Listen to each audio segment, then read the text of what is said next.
हमारी जिंदगी का कीमती वक्त मानो हाथ से फिसलता जा रहा है। आज इंसान चार दीवारी के अंदर कैद होकर रह गया है। जिंदगी मानो थम सी गई है और पता नहीं ये जिंदगी फिर पहले जैसी कब होगी। आखिर कौन है जिम्मेदार? सोचा है कभी? नहीं ना? जानने के लिए सुनते रहिए आज का हमारा ये पॉडकास्ट।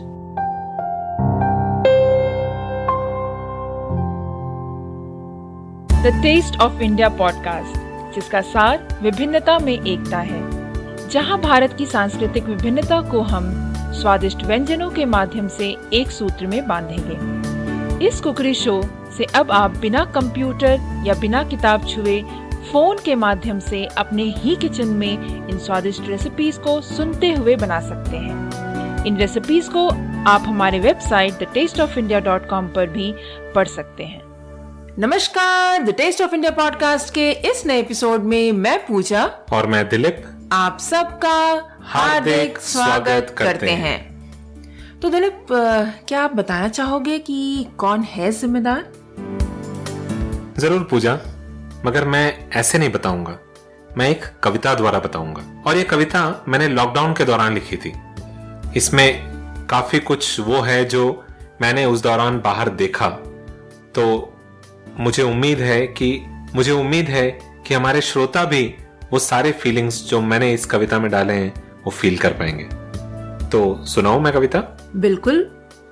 ठीक है, फिर मेरा कविता का शीर्षक है आज मैंने प्रकृति को मुस्कुराते देखा।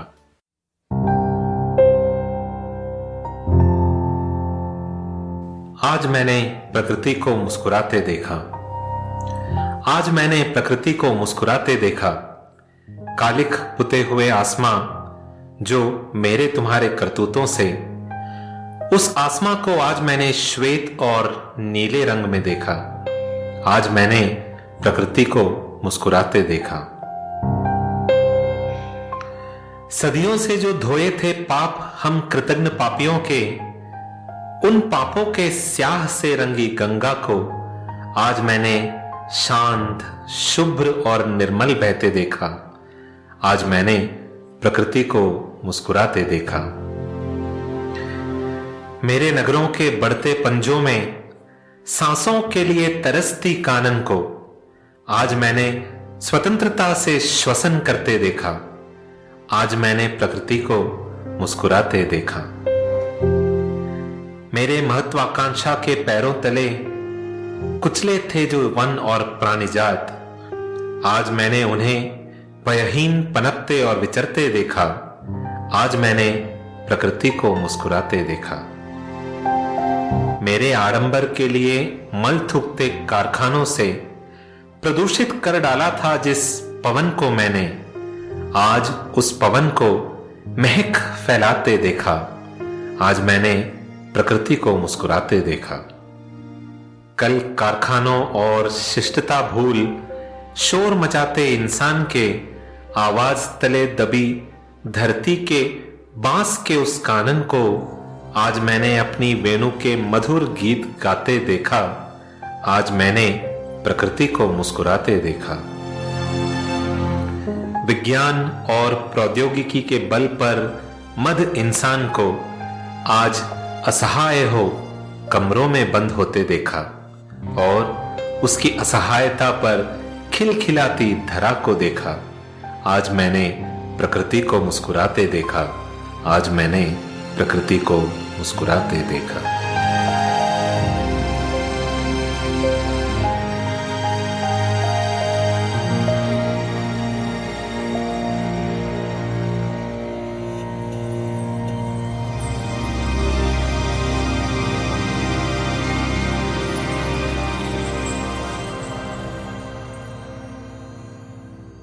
हाँ, वाकई में दिलीप, आपकी कविता ने तो हमारे दिल को छू लिया। वाकई में बहुत अच्छी कविता लिखी है आपने, और मुझे पूरा यकीन है कि आपकी ये कविता हमारे लिसनर्स को भी बहुत ही ज़्यादा पसंद आई होगी।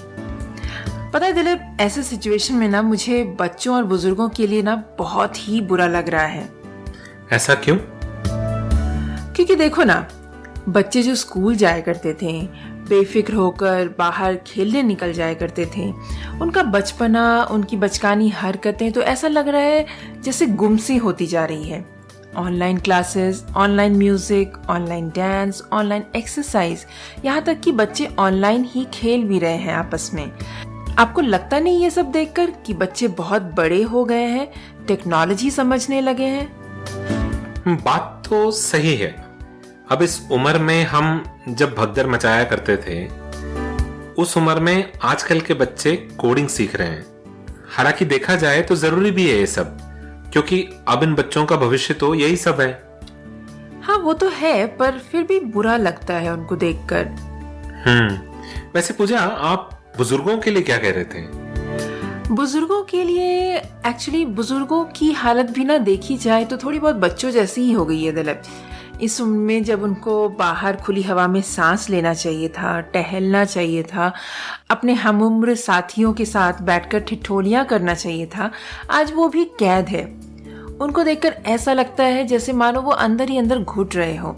खासकर उन बुजुर्गों के लिए तो और भी बुरा लगता है जिनके घर में ज्यादा परिवार जने ना हो बातें करने के लिए, ज्यादा लोग ना हो टाइम पास करने के लिए। बात तो आप बिल्कुल सही कह रहे हो पूजा। अब जब इंसानों ने प्रकृति को हर तरह से झकझोर के रख दिया है, तो इसका प्रकोप से तो हम बच नहीं पाएंगे ना। पर हाँ, हम सब मिलकर भगवान से प्रार्थना जरूर कर सकते हैं कि वो हम सबको, इस विश्व को, इन सब मुश्किलों से बाहर जल्दी से जल्दी निकाल सके। सही कह रहे हो दिलीप। वैसे चलो, बहुत ज्यादा इमोशंस भरी बातें और रुला देने वाली बातें हो गई है आज। अब चलते हैं किचन की ओर और लाते हैं मुस्कुराहट अपने श्रोताओं के चेहरे पर। तो क्या बनाने जा रहे हैं आज? वही जो बच्चों को बहुत ज्यादा पसंद आए और उनके चेहरे पर मुस्कान आ जाए। क्या चीज है वो? बर्गर। अच्छा, पिछले हफ्ते पिज्जा और इस हफ्ते बर्गर। हाँ, इस बार ना मैंने प्लान किया कि कुछ टाइम तक ना मैं फास्ट फूड बनाऊंगी ज्यादातर। तो चलो इस फास्ट फूड को देखते हैं फिर। क्योंकि आपको और बच्चों को रोकना जो है घर पर बाहर का खाना खाने से। ठीक है, तो हम देखते हैं कि बर्गर किस तरीके से बनाया जाता है। तो लेट्स स्टार्ट विद इंग्रेडिएंट्स। बिल्कुल, शुरू करते हैं क्योंकि अगेन लिस्ट बड़ी लंबी है पर आउटकम बहुत अच्छी है। तो श्रोताओं, लिखिए कि इस रेसिपी को बनाने के लिए हमें किन किन चीज़ों की आवश्यकता होगी। इस रेसिपी को बनाने के लिए सबसे पहले हमें जो चाहिए होंगे वो होंगे पोटैटो, आलू, 2 कप मैश किया हुआ, बॉईल किया हुआ और मैश किया हुआ। 1 कप हमें चाहिए होगा पोहा, जो कि आप सोक करके रख लेंगे। 1/4 कप जो है हमें बीन्स चाहिए होंगे, उसे बिल्कुल बारीक काट लेंगे। 1/4 कप गाजर बारीक कटे हुए, 1/4 कप ऑनियन बारीक कटे हुए, 1/4 कप जो है हरा मटर, फ्रोजन मटर, 1/4 कप जो है कॉर्न चाहिए हमें, 1/4 टीस्पून जो है टर्मरिक पाउडर चाहिए होंगे, 1 teaspoon mango powder, 1 teaspoon garam masala powder, 1 teaspoon chili flakes, 1 teaspoon garlic paste, 1 tablespoon butter और 1 टीस्पून नमक। ये सारी सामग्रियां जो मैंने अभी बताई है, ये बेसिकली हमें चाहिए होंगे बर्गर की पैटीज बनाने के लिए। So first of all, let us start with the burger patties. So the ingredients for the burger patty are 2 cups boiled and mashed potato, 1 cup rice flakes or poha soaked, 1/4 cup finely chopped beans, 1/4 cup finely chopped carrot, 1/4 cup finely chopped onion, 1/4 cup peas, 1/4 cup corn kernels, 1/4 cup turmeric powder, 1 teaspoon mango powder, 1 teaspoon garam masala powder, 1 teaspoon chili flakes, 1 teaspoon garlic paste, 1 tablespoon butter and 1 teaspoon salt. उसके अलावा हमें चाहिए होंगे batter बनाने के लिए कुछ सामग्रियां, और वो है 1/2 कप हमें मैदा चाहिए होगा, 1/4 cup cornflour, 1 tablespoon vegetable oil, 1/2 teaspoon जो है नमक चाहिए होगा और 1 कप कोल्ड वाटर, ठंडा पानी। अगर ठंडा पानी नहीं है तो आप नॉर्मल पानी का इस्तेमाल भी कर सकते हैं। Secondly, we'll be making a batter. The ingredients for this batter are 1/2 cup all-purpose flour, 1/4 cup corn flour, 1 tablespoon vegetable oil, half teaspoon salt and 1 cup cold water. उसके अलावा हमें चाहिए होंगे कॉर्न स्टार्च मिक्स बनाने के लिए कुछ dry mixture चाहिए होंगे, और वो बस 2 चीज़ें हैं। उसके लिए हमें चाहिए होंगे 1/4 कप कॉर्न स्टार्च और 1/4 टीस्पून जो है बेकिंग पाउडर चाहिए होंगे। और इसके अलावा हमें कुछ और भी दूसरी सामग्रियाँ चाहिए होंगी, जो कि है 4 बन्स सेसमी बन, फिर हमें टोमेटो स्लाइसेस चाहिए होंगे, कुछ ऑनियन स्लाइसेस चाहिए होंगे। इसके अलावा हमें ऑब्वियसली मेयोनीज इसमें डालना है तो वो चाहिए होगी, लेट्यूस चाहिए होंगे। और यहाँ पर लेट्यूस की जगह अगर आपको मतलब अवेलेबल नहीं है आपके पास तो आप बिल्कुल पत्ता गोभी यूज़ कर सकते हैं, कोई प्रॉब्लम नहीं है। और इसके अलावा हमें जो है कॉर्नफ्लेक्स चाहिए होंगे। बेसिकली ब्रेड क्रम्स कई बार ईज़िली अवेलेबल नहीं होता, तो मैं प्रेफर करती हूँ कि कॉर्नफ्लेक्स का इस्तेमाल करूँ। और उसे बस हमें कुछ नहीं करना है, उसे आप ग्राइंड कर लें तो तकरीबन 1 कप के करीब आपको कॉर्नफ्लेक्स लग जाएगा यहाँ पर पिसा हुआ कोट करने के लिए। So we'll be making a cornstarch mix. The ingredients for the cornstarch mix are 1/4 cup cornstarch and 1/4 teaspoon of baking powder. We'll need some other ingredients as well, like we'll need 4 burger buns or sesame buns. We'll need some tomato slices, some onion slices, a cup of cornflakes which is ground finely. We'll be using this to coat the patties. If you want to use breadcrumbs, you can use that as well.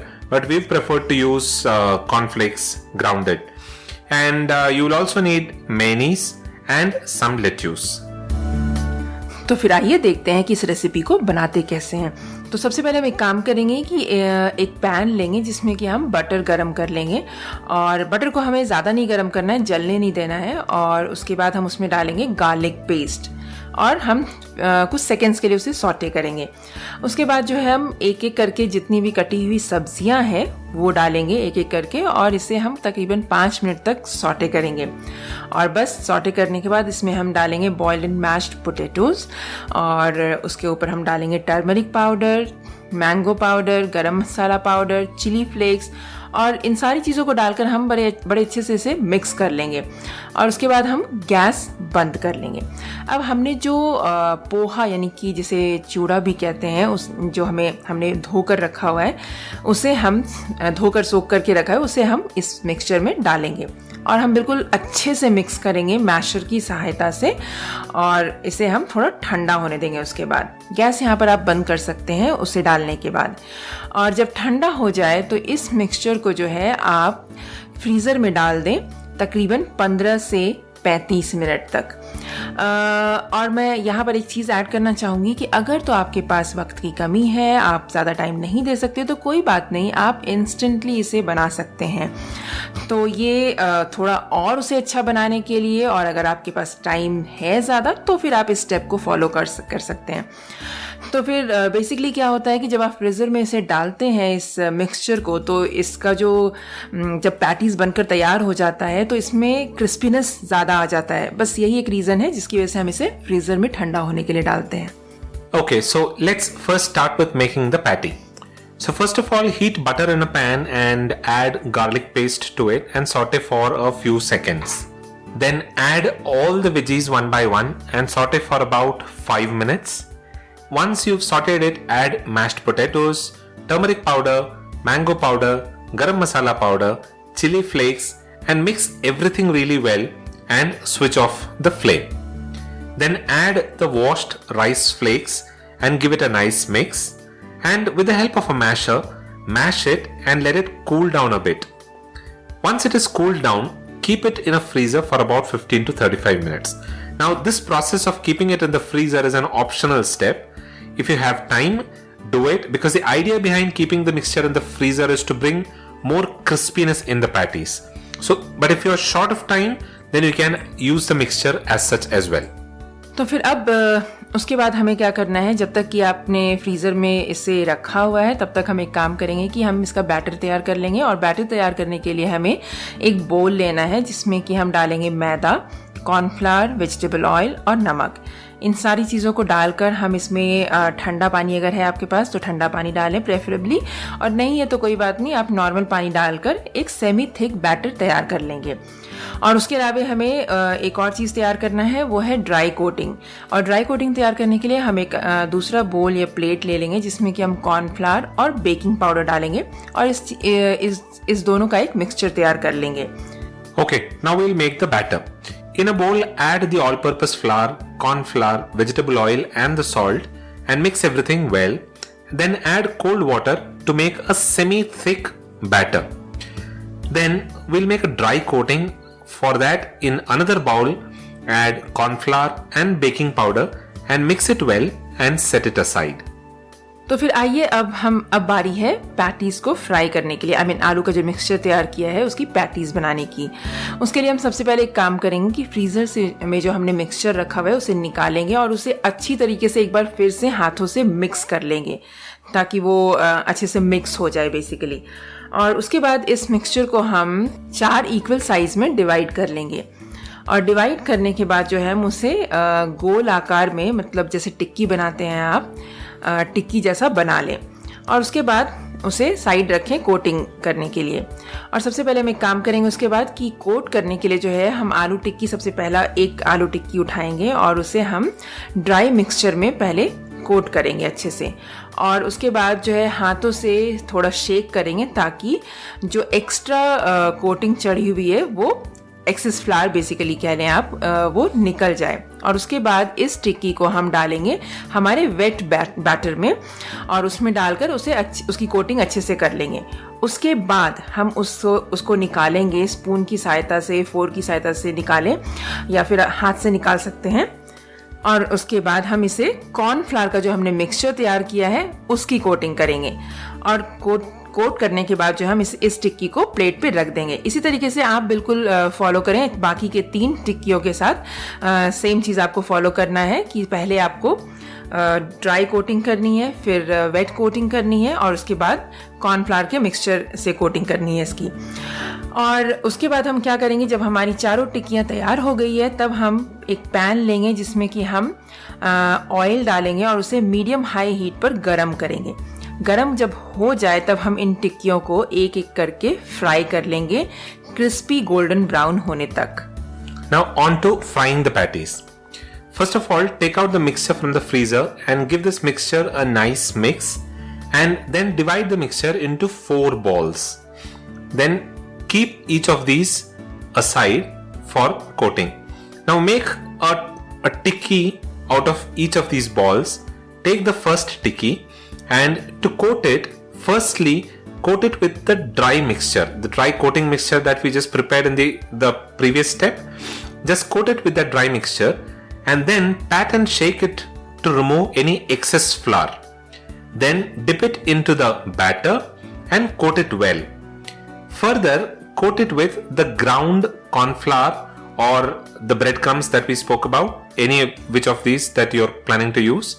Coat it with the ground corn flour and pat and shake to remove any extra corn flour on the tikki. Then follow the same step to coat each of the 4 aloo tikkis. Now heat a pan filled with oil on medium high heat.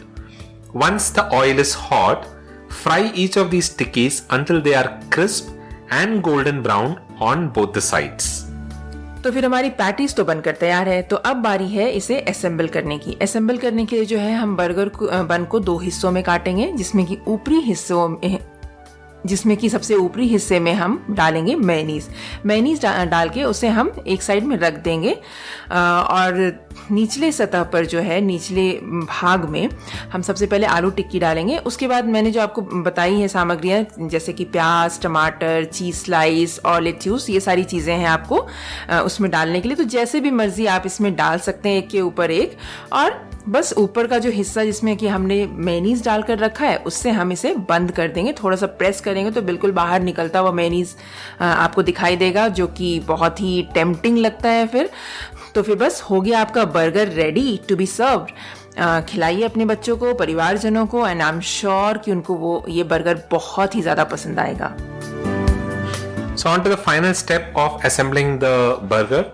First of all, take the burger bun and slice it from between. On the top slice, spread mayonnaise and place it aside. Then place the aloo tikki over the bottom burger bun and place some tomatoes and onion slices. Then you can place one slice of cheese, then a leaf of lettuce, and after all of this is done, close it with the top slice of the burger bun.